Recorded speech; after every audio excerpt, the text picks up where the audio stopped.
Right now we have who we have. X is obviously he's definitely going to be an option. Once the smoke clears, dust settles, we add people back to the offensive line room. Again, that's some a good conversation for you guys to have with Joe tomorrow.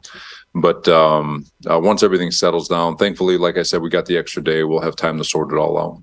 It's really tough, because everything starts up front. You guys, um, from a protection standpoint and how creative you can get offensively starts with your ability to protect the quarterback. And the longer you can protect them, the more creative you can get in route design, and the better the run game works and all of it. And so, we feel good about the five guys we have every time we step on the field.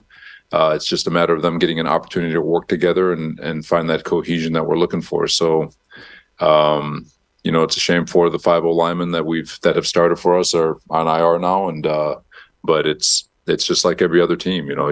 There's no feeling sorry for yourself. You got to step in, next man up. Great opportunity for the young man, whoever gets those opportunities, and you just pray to God every morning that you get a little continuity and you can string together a couple of weeks and find a way to get better. We knew yesterday was going to be a low-scoring game. Then you throw in the weather. The weather was much worse than I think people realize, and I think it was hidden behind the fact that we do play on turf, so you don't see grass and mud flying everywhere. But the wind and the rain made it even more difficult, and you've got 2 really good defenses playing and a couple of beat-up offensive lines, especially as the game wore on. And it's not to make excuses for either side, but it was hard to move the ball, and I think it was more of a defensive deal than it was anything else.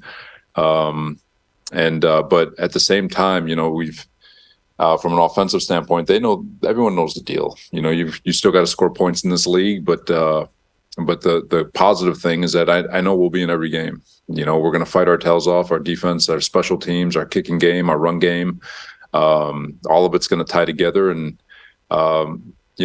like I said, everyone can point at reasons why things aren't clicking the way they are, but it's a collective effort, and but I've got unwavering faith. They're working hard, they're putting it together, and eventually things are going to click and it's going to look pretty cool. You'd like reinforcements, but no one's trading offensive linemen. That they're so scarce throughout the league. There's been so many injuries throughout the league with regards to O-line, and there's some really, really good players that are available that we can get in here for a workout. But like I said, we've got a couple of days to try to figure it out and get some people in here and see if we can add some depth back to the offensive line.